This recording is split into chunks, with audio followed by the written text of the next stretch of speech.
Alright guys, Hutchkarma here, and today I hope you're doing well and enjoying your day so far. Scump has revealed that while he doesn't regret his decision to retire just a couple of months ago, he does feel rather bored with not competing as it presently stands, and doesn't rule out the possibility of a return in the future if a Call of Duty game comes along which is conducive to him enjoying it as much as he did a few years ago. Very much enjoyed your thoughts in the comments below. Hit the like button if you enjoy. Subscribe if you're new as always, I would greatly appreciate it. Firstly, some roster stuff going on. I honestly thought we'd get more changes in the professional scene. Seems like London are making moves. Outside of that, most other teams I'm guessing are going to stick. We haven't seen anything yet from the Rocket or from the Subliners, and if there were changes being made, they would be made by now, you'd imagine, given the teams are getting back into practice now because the matches begin just next weekend. We still no real update here on whether Expo is going to be playable or whether we're going to be stuck with Fortress Control. That's another big update to keep your eyes on over the coming days. Doug's gassing up Pentagram here because, well, I was wondering what was happening just because on this Boston Academy team, there might be a chance that Kremp gets stolen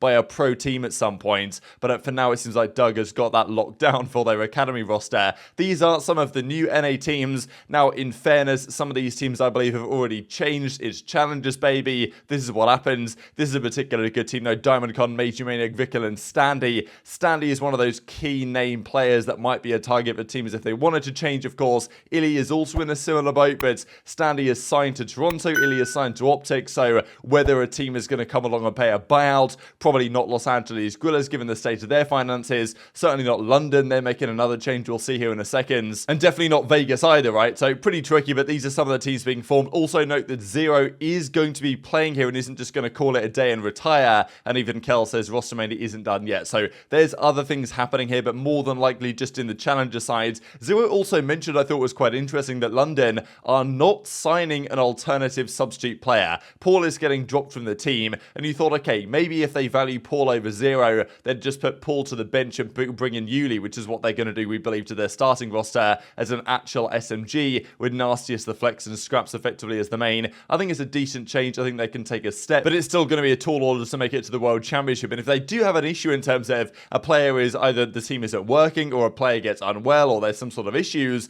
you'd think they need a bench player. Zero has been on their bench for some time, but no, they're just going to drop Zero entirely and put, I'm guessing, Dominate or something, one of their coaches, as their sub, which is, you know, kind of goes to show that whatever new ownership is going around at London, the Spanish ownership, doesn't really seem to have changed tack, because London have always been a pretty cheap organisation, and it seems like even now they're cutting down on the expenses even further by saying, you know what, we don't even need a sub, even though, as Zero says in this clip, right, that, I mean, they probably need every bit of help they can get if they want to make it to champs. The funny thing is, they're not even using a sub. Like, they're not even getting another sub. Wait, really? Yeah, like, they just got rid of me and Pool, and they've just decided not to get a sub, so... The coach like, is going to be the sub? Yeah. And if, like, there's an issue, like, they need to, like, go, like, flawless to make champs, you know what I'm saying? So I don't know what the future holds here for this franchise, because there's been some questions as to whether they're going to try and move it to Madrid and field a Spanish team next season, whether they're just not investing right now in the London project because it's not going to be that next year, whether the league allows them to do that. Big questions around this franchise going forwards, as there are around many franchises in the league right now, and, well, given the state of things, you can understand why. Trey does confirm that he's going to finish out the rest of the year in Challengers with the boys. Can't leave them without the premium BMs to see where we're at that point, and maybe Zero can make the return at that point, so he isn't done yet, is what he says in this tweet right here. But also confirmation, at least from the rotation, that the LAG Academy is no longer fielding an Academy roster, right? Los Angeles Guerrillas no longer have an Academy team. This seemed inevitable after all the rumors around Guerrillas shutting down effectively at the end of the season, trying to sell their spot to another franchise, and, you know, they're just going to cease operations. So it was inevitable, really, their Academy team would go, but it's also kind of a tough one, right? Because we've seen other teams, the likes of the Subliners or Toronto, and I think even London, right? They've had academies over the last couple of years. They never really last too long. This one probably would have lasted longer if not, well, if it hadn't been for this circumstance. Rocker, I think, have done a good job with theirs, but there just isn't enough incentive to maintain an academy long term. Toronto have done a good job with their one last season. They had 2 academy rosters. They found some good talent and have now brought some of those guys into their starting teams, and it's working out rather well for them. And now their academy project has kind of been shut shut down just because there isn't the money return on it, because the league doesn't force the teams to field an academy team in challenges, which might be the ideal scenario, but I'm not sure the league can really be forcing these teams to spend any more money than they already are right now, especially given circumstances around an organization like this. So just another sign that LAG are on their way out relatively soon, and even RC says what could have been, which maybe implies that he's kind of frustrated about how everything happened. He was on FaZe, still got FaZe in his Twitch picture, I guess, here, and then he went to Los Angeles Guerrillas, and he got paid the bag, but that bag is quickly expiring with all the circumstances at that organization. Also, I thought this was hilarious of Los Angeles Thieves. This was tweeted and then deleted quite quickly last night, but you guys can see here in the LA Thieves compound where the players are playing on the left-hand side, and on the right-hand side, they've stuck up on the whiteboard right here their defeats to the Vegas Legion. So this is what they're going to use for fire every single day to try and never let that happen again. Kenny, of course, smiling as always, but we can see, yeah, 63 to 206 was the deficit.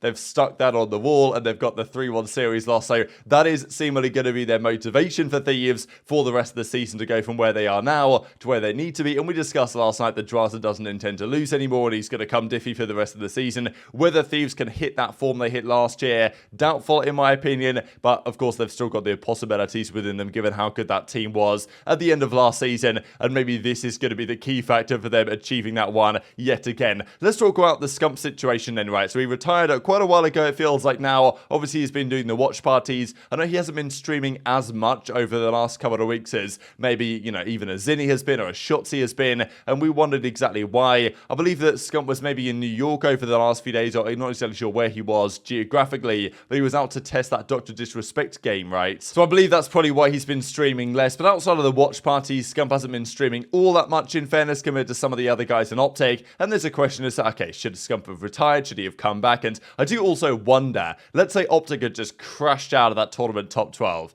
Does Scump think, oh, damn, I retired and I let these guys, it came to this, like, should I just come back for the rest of the year anyway? I don't know. Obviously, that's not going to happen now, and it probably won't happen anyway. When players retire, it's quite rare they make the return. It does happen, though, especially in challenges. Parasite's probably retired a good 5 or 6 times in his career, and he's come back every time. The same story with Doug, and even as Brian Sat says, most series wins in a row on LAN. The record is 24 from Optic back in Advanced Warfare, of course, featuring Scump on that roster. In recent times, it's tough to get anywhere close to that, to be honest, and it makes sense. It's more competitive nowadays, frankly. Even over the last few years, Black Ops 4, 100 Thieves, 11 series in a row, that's pretty much what you're going to get to, and especially on LAN, it's just so tough to repeat that kind of level nowadays as it maybe was back in the day. TK got to 15 in World War II, that's pretty impressive from them, particularly early on, and obviously the Optic Call of Duty team in Advanced Warfare, 14 events, 9 championships, 13 finals, the best average placing ever, and this was effectively Prime Scump, and Prime formerly, you could argue, well, formal maybe was Prime a couple of years later, but this team did it all, and I do wonder whether Scump is looking at formal to a certain extent, right? Of course, with formal retiring, and even with Crim retiring and now becoming a professional sim racer of a FaZe, these kind of great of the game. These greats of the game haven't just completely stopped and given up on competing. Obviously, Formal has now found his new passion in Halo, a game that he likes, and, well, maybe he doesn't like the game necessarily, but he at least enjoys playing it from a competitive perspective and enjoys the competition over there, and is able to win, back-to-back championships now on that Optic Halo team, won the World Championship, and I'm sure Scum is looking at Formal thinking, damn, this guy retired from COD in similar circumstances to me, didn't enjoy it so much, but he's still frying and still got the ability, and Crim's doing his own thing as well, even in an entirely different field. So what does Scum think about this? He was asked the question the other day, and he actually mentioned that maybe he retired a bit too early. He reckons he's got more in the tank in terms of his ability to when he retired now. Doesn't regret it, doesn't think it was a bad timing, but he does say to Jake Lucky here that, well, if the opportunity arises in the future, and he is a bit bored right now, then it's not entirely out of the question. Now I'm a little bit bored, but I'm also less stressed, happier. The decision was right, and it was the time. So I'm happy that everything happened on good terms with everything. The team's playing well. I'm happy. The supporters out there were very, very kind to me. They didn't take it the way that I feared they would take it, which was bad. But it's been good so far. I'm just a little bored. Would you ever return to professional play, whether it be Call of Duty or if another esport comes up? You never know. Obviously, has that thought crossed your mind at all? The thought has not crossed my mind. Definitely not in another esport, at least right now. I can never say never because I just don't know the future or what it entails. But Call of Duty, I mean, it's a very slim chance. I mean, they'd have to come out with one of the best games ever for me to pique that interest again and make me want to get back into that grinding mentality. So I never want to say never, but I guess there's a chance. So you're saying there's a chance. There's a slight chance, but I would say more times than not, no. So he never wants to say never to making the return, and I feel like this is a common feeling for players of Scump's caliber that retire. Like, even not just in esports, but in sports in general, especially like boxers, right? They'll win a fight or something, and then they'll be like, well, what do I do now? Like, it is pretty like they'll retire or something, and it'll be like, well, damn, like, where's the next step? What do I do? Like, your life is this, and it kind of becomes a bit of a struggle now. And he reckons he's bored a lot of the time, and I don't blame him. He also mentioned that sometimes he'll wake up and think, oh, damn, I've got scrims in a couple of hours, and he'll be like, oh, no, I don't have scrims because I'm just a content creator now, I'm just a streamer. And you can understand why that shift for Scump has been pretty massive. Now, I think he'll get used to it over time, but I'm sure that he is looking at Formal, he's looking at Crim, he's looking at others and thinking, well, damn, these guys are still, they've still got some competitive in them. I think even I saw Pasha Biceps recently. This is a weird reference, but he was an old school CSGO player, and now he's doing like MMA fights and stuff, I'm pretty sure. So a lot of these guys keep something competitive in their life, because if they don't, then, they've got that competitive drive naturally within them, and they've got to feed the beast somehow. So, whether Scump will find a way to do that, it's not going to be in another game from COD, he says. So whether it's in COD again, maybe not, but it might happen if the game that we get next is actually any good. Now, we don't really know what the plan is going to be this year. As I say, I think the reason why he hasn't been streaming as much as some others in Optic has been that he was out testing this Dr. Disrespect game. Not exactly sure what it's called. I guess it's on the screen here. Dead Drop maybe, or whatever. But this is being played the other day, and I think he's been on the way back from that and therefore hasn't been streaming quite so much. But nonetheless, right, we don't really know what the plan is for this year's title. I think we're probably going to get the second year of Modern Warfare 2. That seems to be the expectation. The wording over the last couple of months has changed a little bit, right? There was talk about a new full premium release. Maybe that's just their kind of code word to actually just have effectively a brand new set of maps in the game and say it's an entirely new game. That might be what they're planning to do here. That probably is what's going to happen. But there were some rumors a while ago, right, that Sledgehammer Games were working on an Advanced Warfare 2, which, probably isn't going to happen, but it'd be very exciting if it did. I know that many pros have wanted for some time a return to jetpacks. I know that some don't want that, and it's obviously a bit of a controversial one within the community if it was to happen, but nonetheless, I know that many would say at some point, and also just a lot of people look at the fact you've got Shotzzy, you've got Selim, you've got Simp, and these guys. We never got to see these players on a jetpack game, at least playing on the professional level. They were unbelievable at them in the, when they played Search and Destroy trials and stuff. So there is some optimism in the competitive scene. We get some return to jetpacks, and if that was the case, knowing how good Scump was in this games, and obviously Formal was hyped for that possibility as well, then is that out of the question? I don't know. But obviously you've also got Treyarch's game. So let's say it is indeed a 2-year cycle for Modern Warfare 2. We got all the new maps in, hopefully, for this year's map set, and next year looks very different to this year, but the game is fundamentally the same. Then Treyarch come out with their game, and let's say it's Sledgehammer that work on that for the expansion rather than a brand new Advanced Warfare 2. Then it's Treyarch's game, I guess, in 2024,